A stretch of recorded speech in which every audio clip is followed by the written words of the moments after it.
From KMOV, News 4 is covering breaking news.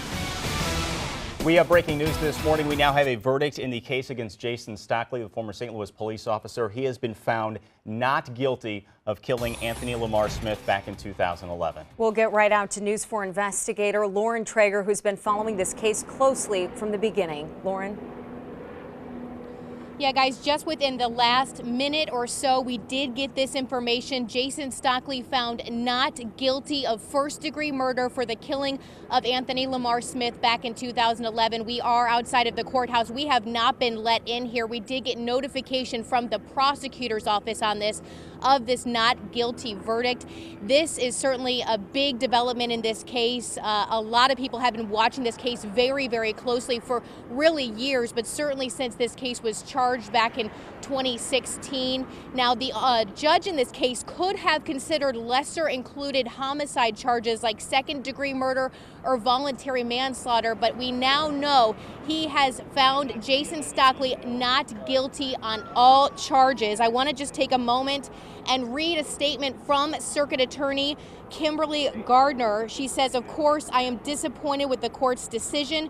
She remains committed to holding people accountable for violating the law, regardless of their race, gender, or occupation." Again, the prosecutor saying they are very disappointed with the findings here. Right now, it's relatively calm outside the courthouse. There's mostly just media here. We did see an attorney for the former fiance of the victim in this case. Her name is Christina Wilson. That attorney is here. He's been meeting with people. There's been some activity in terms of some highway patrol troopers here, police officers, sheriff's deputies. We do not at this point see any large group of protesters. We saw one or two individuals a little bit earlier.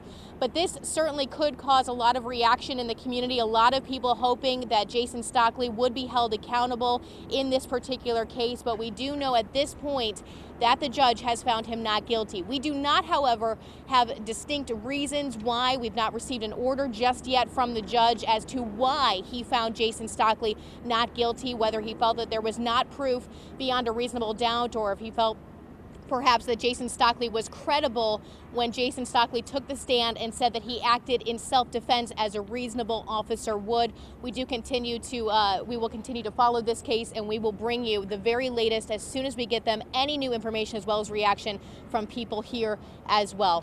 For now, I'll send it back to you guys in the studio. All right, Lauren, thank you. And of course, there is some fear about potential protests after this verdict. There are barricades up in place around the courthouse. We know police are now working 12-hour shifts. The National Guard has been put on standby today, so we've been following all of those developments as well. We've been following some of the developments on Tucker and Market. We've also been following what police are doing, what the National Guard is doing. But right now, you're taking a live look. This is protesters marching toward the highway. Justin Andrews has been in the mix of that, seeing what's developing, and now we'll go to him live for an update. Justin. Yeah, Marissa, we're on Clark. You see 64 right there. In fact, the protesters, they've moved from Market and Tucker where we were, and they were trying to get on 64 here and 40. Police, they got here quickly, and they blocked them off. Again, they're holding these signs, again, like we've been saying all morning, making their voices be heard.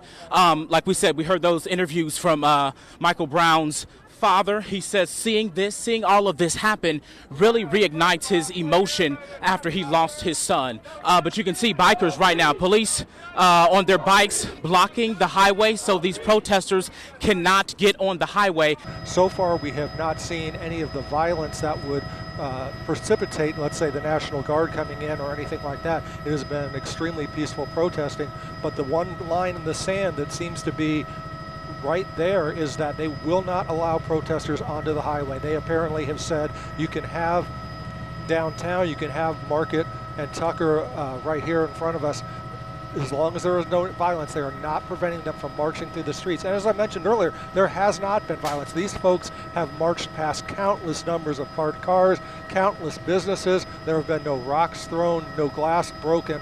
This is, other than causing a few traffic headaches, a relatively peaceful protest. This group is now heading, they're on Tucker, going back toward passing City Hall. This is where they started a few hours ago. They're actually on the move yet again. It looks like, again, as I've been saying all morning, there's no clear direction of where they're going, but right now they're walking on Tucker, headed past City Hall. Again, they have been on the move all morning. They started here at Tucker and Market, marched down here, turned right on Clark, tried to get on 64 when police met them and said, we're not allowing you to go on the interstate. They got off that on-ramp, went down to Spruce and I believe 14th, stood in the middle of the intersection there, chanted, made their voices be heard. They went on the move again, marched their way back to the heart of downtown and then back on Olive to go to the police station.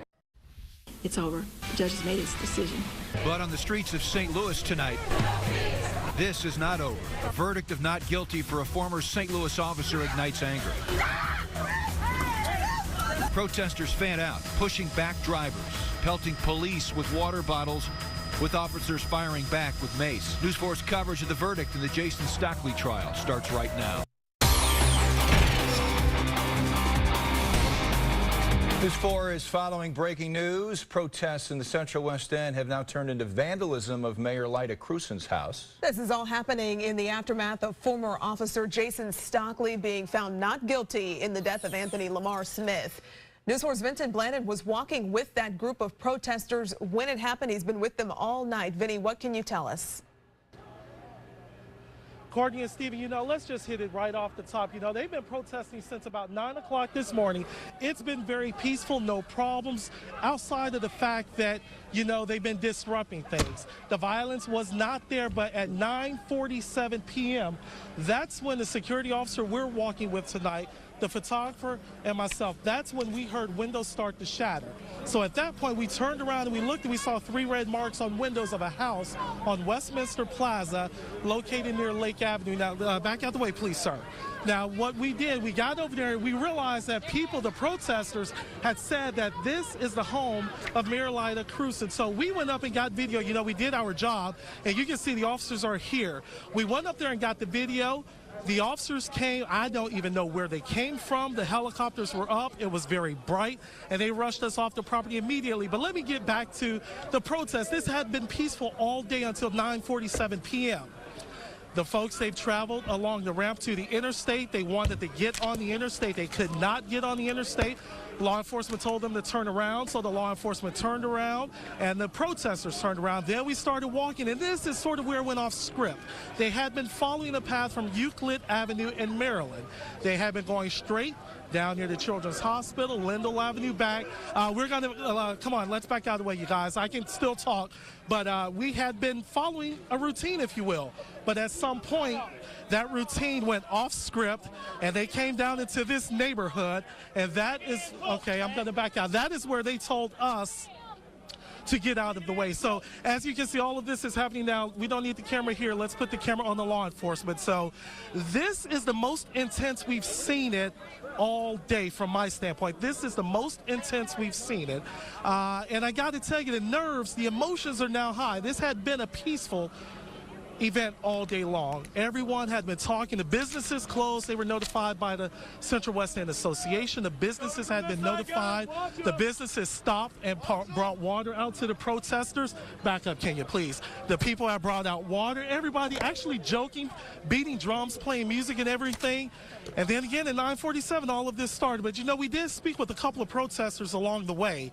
And I want you to go ahead and listen to what they had to say about the work that they were doing tonight.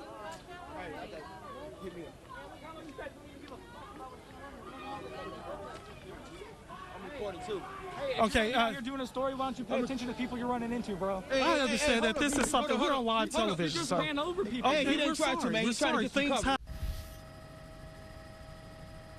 All right, so as is obvious from that video you saw on Venton's live shot, groups have shifted from downtown St. Louis to the Central West End tonight. They started moving there around 6:30. Protesters have been up and down streets throughout the Central West End. Right now, some roads are shut down around Euclid and McPherson. Before all this, the protesters flooded out of the Central West End toward Forest Park and Highway 64, Interstate 40. This is video from about 7:30 tonight. Sky Zoom 4 capturing protesters attempting to shut down Interstate 64 at Kings Highway, but they were turned away by police.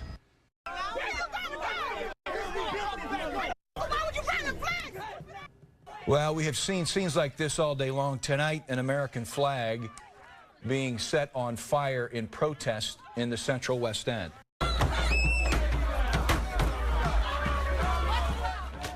And tonight, this afternoon, protesters were seen jumping on a St. Louis police car downtown. The windshield of that squad car, if you look closely, was smashed in. Tonight, police telling us at least one person has been arrested for that vandalism.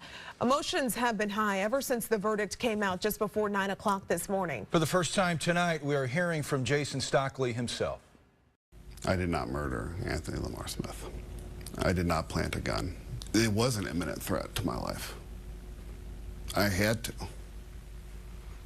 The taking of a life is the most significant thing that one can do, and it's not something that is done lightly, and it's not something that should ever be celebrated, and it's just a horrible experience altogether. And unfortunately, you're reacting in those few seconds, and you have to make decisions based on limited information and limited time, and they're the most important decision you ever make because it could be your last. As part of his 30-page ruling, Judge Timothy Wilson wrote he was not convinced beyond a reasonable doubt that Stockley was guilty. Tonight, we're bringing you live team coverage on the ground and in the air with Sky Zoom 4. We have crews in the Central West End, Forest Park, and Midtown, which have become the focus of tonight's protests. Nothing is more important than safety. Today's not guilty verdict was handed down in a 30-page ruling made by Judge Timothy Wilson. The judge said his ruling would not be swayed or affected by fear of criticism. Chris Negus breaks down the verdict and has reaction from Jason Stockley's defense attorney as well as the St. Louis Circuit Attorney. No question the verdict garners strong emotions on both sides, those that agree with the judge and those that do not. Judge Timothy Wilson released his verdict in a written statement saying he was bound by the Judicial Code of Conduct and would not be swayed by partisan interest, public clamor, or fear of criticism. Saying after reviewing all of the evidence, this court, as the trier of fact, is simply not firmly convinced of the defendant's guilt. Jason Stockley's defense attorney. These are the facts. This is what was said in the courtroom, and there's been a tremendous amount of misrepresentation, and that was a real concern to him and Brian and me, and Judge Wilson set all of that straight, and so I'm thrilled that the decision was written the way it was written. I understand the verdict has created frustration and anger for many in our community. St. Louis Circuit Attorney Kim Gardner voiced her disappointment with the decision. I believe he committed murder in the first degree beyond a reasonable doubt under the laws of the state of Missouri. The prosecution believes Stockley intended to kill Smith and presented evidence of an audio recording where Stockley said, "We're killing this expletive."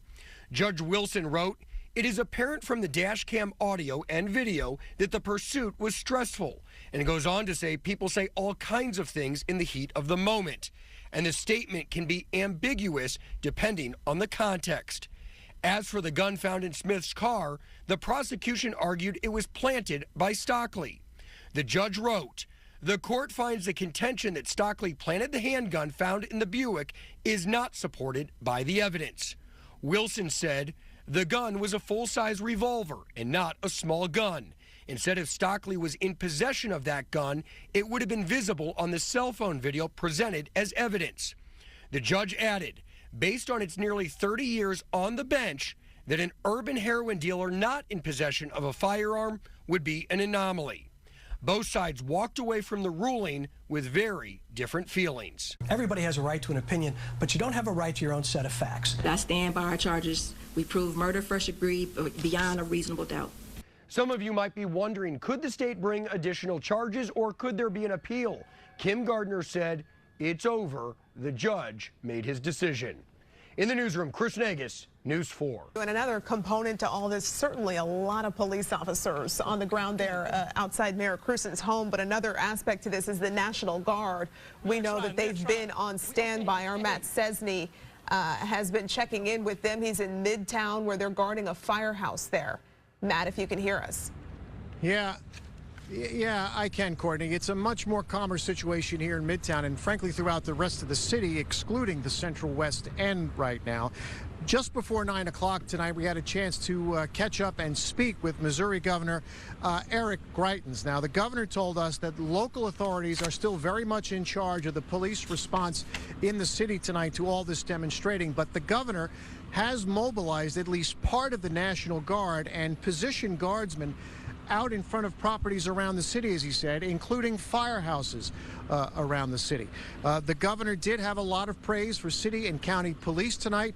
He also had praise for the highway patrol, which managed to protect the interstates and keep the interstates open throughout the day and throughout all the demonstrating that went on. However, the governor did seem a bit angry about some of the reports we were hearing about damage to police cars and things being thrown at officers, and certainly the situation tonight in the Central West End would be another case in that. The governor said evidence of violence and law breaking is not going to be tolerated, and he says arrests will be made.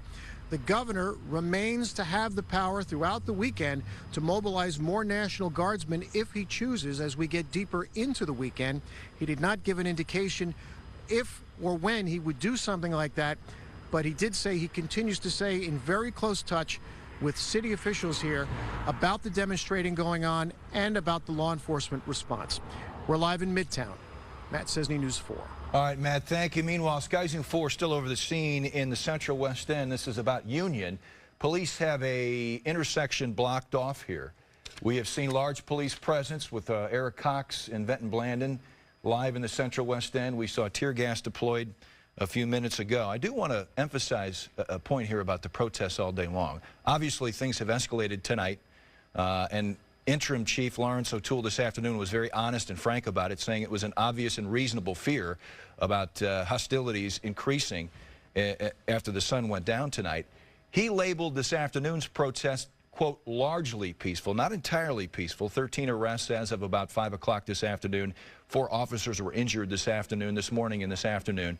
Only 1 needing treatment, 3 declining treatment. But tonight, hostilities have increased. We've seen deployment of tear gas, and now we see a large police presence in the Central West End. And again, this intersection is blocked at this moment. And also happening right now in that area, balloon glow at Forest Park, that let out several minutes ago, but a lot of people were in that area. That was one of the few events that didn't get canceled amid all these continuing protests. Our Venton Blandon has been on the ground.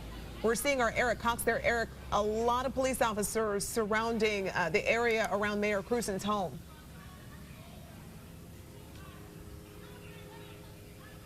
Eric, if you can hear us, start talking anytime.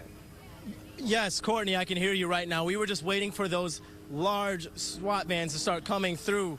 I mean, it was quite the scene out here. I mean, absolute just insanity out here. There are several people on this side of the street claiming they belong to this church, including the minister, who is saying that police need to get off his property, whereas on the other side here, there's what I believe is a community center of some sort. I'm not certain. And there are several protesters keeping themselves inside of there, and all on the outside here, a long line of police officers with just a few protesters standing right in front of them. Right now, we're being told that no one, including us, can cross that police line. In fact, we came from the opposite way, as you might remember a few minutes ago. They told us to get from behind them, get in front of them where we could be seen. This is the scene out here right now in Central West End. Certainly an unfamiliar atmosphere out here. It's really just kind of got everyone on edge. We don't really know what's going to happen in the minutes, the moments ahead. Right now, we're just waiting to see who's going to make a move next, whether it's the officers or the individuals that have chosen to remain out here in the Central West End. With that, I'm going to send it back to you all in the studio. All right, Eric, thank you. Venton Blandon is also monitoring the events tonight in the Central West End, and we check in with Venton for the latest there. Keeping your picture up. Guys, can you hear me okay? Yes, we hear you just fine, Venton. Go ahead. Okay, so the situation is still here. They've not come over to do anything. We saw a few law enforcement officers. They are now going back the other way. That's away from us, but we are now seeing more people, the protesters, coming toward us. So I'm unable to gauge exactly what's going on down there, but we see a heavy presence of law enforcement down there. We have the police cars down there. We have some sport utility vehicles over here. We have some unmarked cars over here. And at this location is Westminster Place and Union Avenue. This is probably about 10 blocks of the home where Mayor Lyda Crewson lives. Now the helicopters, if Kenyon can get a shot up above, I want to show you the helicopters. There are probably 2 or 3 helicopters aiming down on pretty much all of the homes in this area, and there is still that heavy presence. We went that way, but you know, it's live TV. We're checking with each of our crews as they are following this situation that seems to be converging around Mayor Crewson's home. Started a big police response when protesters began to vandalize her home, breaking windows. We saw graffiti on the home, and so police answered back with a heavy response. We're going to head out to Eric Cox for the latest in the Central West End as we see, obviously, police taking someone into custody here. Eric, describe the scene there where you are. Steve, several people are being taken into custody right now. Officers began moving in for arrest just a couple of minutes ago. Several of the protesters are right now inside the Jewish synagogue on one side and a church on the other side. Meanwhile, the officers are pressing forward, telling people to disperse, get out of the area. This is no longer considered a peaceful protest. As you saw, they are putting those women into the back of that paddy wagon as we speak. Several officers, well over 100 out here in full riot gear, many of them having shields, all of them gas masks. But again, just mere minutes ago, we watched them start to finally move forward and start making arrests after what seemed like an eternity of just tense atmosphere. I mean, we were trying to see who was going to make the move first, and it turns out that they're trying to get this thing over with. I don't know if you saw that, Steve and Courtney. Somebody just threw a brick towards the officers. Didn't end up hitting anyone. Oh, more is being thrown. More bricks are being thrown. We're trying to stay safe out here. Some of the protesters are throwing bricks. A lot of them are running away now because obviously they're not wanting to see what sort of repercussion. We will cut away. We are moving ourselves as well. We're just waiting to see what the officers are heading our way as well. Okay, we're going to shift Looks like this is going to come to a head here in mere moments. Location. As we show you pictures from Sky Zoom 4, Steve, this is obviously a situation that is getting a lot more violent. Well, it's more intense. Action. It's more intense for sure. It does look like the crowd has dissipated. Those who are there, though, seem to be bent on agitating. And I want to read a couple of tweets from St. Louis Police Department within the last few minutes. Destruction of public and private property continues in the Central West End neighborhood. We are doing everything we can to keep you safe.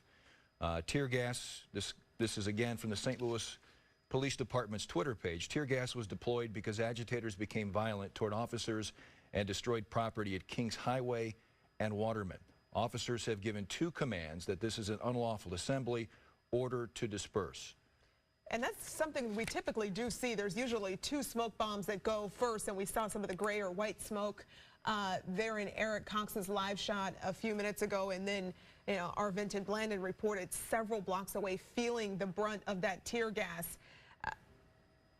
As Eric explained, people are throwing bricks. You saw someone just there on the left throwing large bricks, is what I saw. The police line is advancing here, and we see Eric and photographer in retreat here, as they should be, and we see the protesters moving back as police now form a line even more forward than they were. And moments ago, we were focused at Westminster and Union. This is a little ways down the road. But we continue to see protesters in defiance of police orders. There is obviously right now quite a bit of space and distance between the police line and the line of protesters. It's something Chief O'Toole did talk about earlier. He said there was the potential that protests could take a turn as night falls. And here you're seeing right here about 10:35 tonight that these protests are gaining a little bit of steam here. We're going to keep checking in with our crews. We have Eric there running, and we're seeing another couple of smoke bombs going off here on the left. Police vehicles, riot vehicles as they're sometimes referred to, moving into the area in the Central West End. We also have video of tear gas being deployed, and I can tell you this, a tweet from the mayor, Mayor Lyda Crewson's Twitter page, verified Twitter page, reads, officers injured on the way to the hospital. That violence is unacceptable. That tonight from the mayor of the city of St. Louis. As you see tear gas being deployed on the streets of the Central West End and protesters in retreat.